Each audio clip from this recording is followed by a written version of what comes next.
ទីស្រឡាញ់នគររបស់យើងកំពុងតែទទួលរងការវាយប្រហារពីប្រទេសថៃយ៉ាងកម្រោល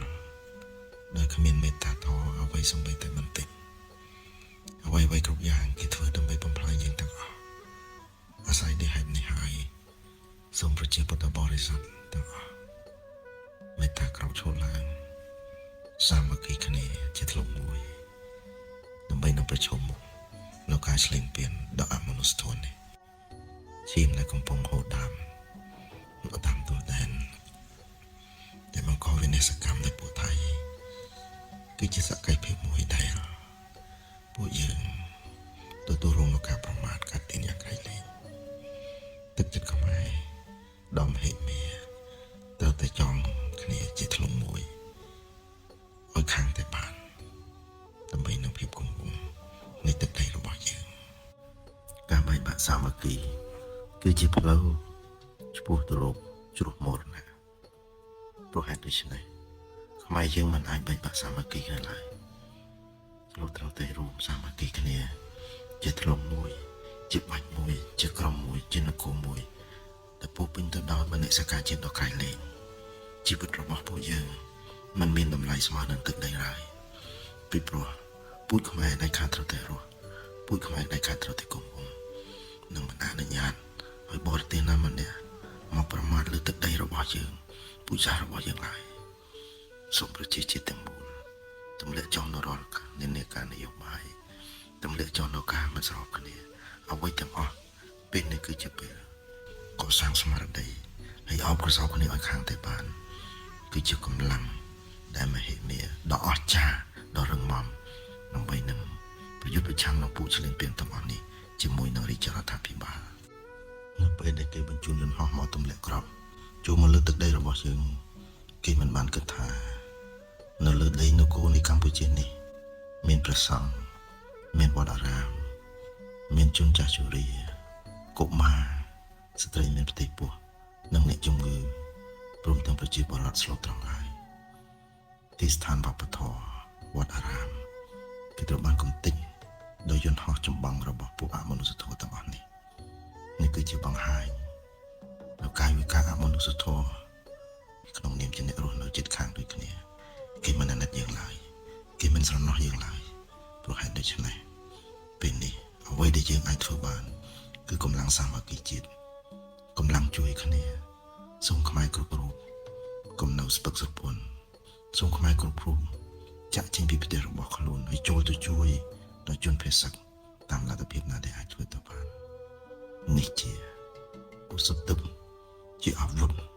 ដ៏អស្ចារ្យដែលខ្មែរយើងមាននៅក្នុងដួងចិត្តគ្រប់គ្នាមកដល់ដំណាក់កាលនេះហើយសូមប្រជាជាតិទាំងមូលជាពិសេសពលរដ្ឋព្រះសង្ឃសូមលោកមេត្តាកុំស្រក់ទឹកភ្នែកហើយអង្វរកងពួកអមនុស្សធម៌ទាំងអស់នេះកុំឲ្យមកបំផ្លាញយើងពួកនេះគ្មានក្តីមេត្តាទេគ្មានចិត្តស្រណោះគ្មានមិត្តភាពគ្មានអ្វីទាំងអស់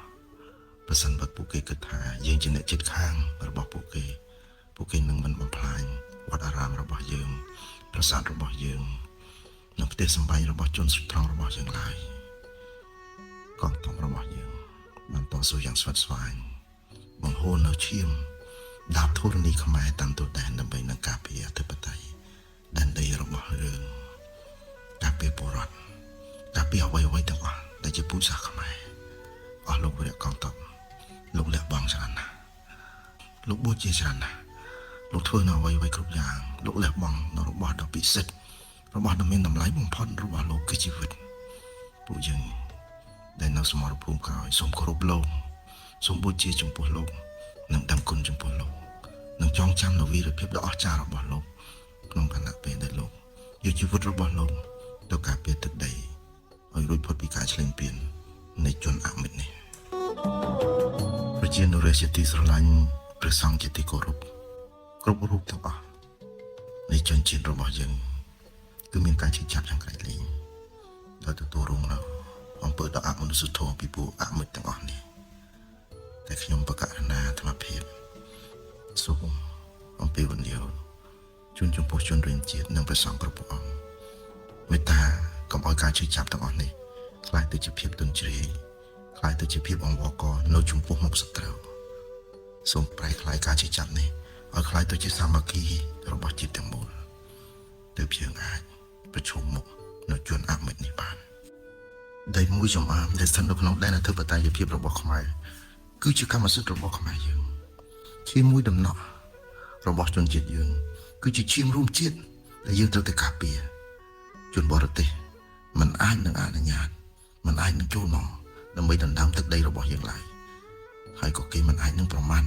នៅលោហិតខេមរារបស់ជនជាតិយើងឡើយឈាមមួយដំណក់សុទ្ធតែមានតម្លៃទាំងអស់ដែលជនជាតិយើង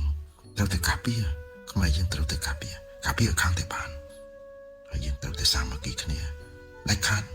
ទោះណាបាត់បង់ជីវិតយ៉ាងណាក្តីក៏ត្រូវតែធ្វើឲ្យបានដើម្បីកូនចៅយើងជំនាន់ក្រោយសូមព្រះនគរទាំងមូលប្រកបដោយសុខសុវត្ថិភាព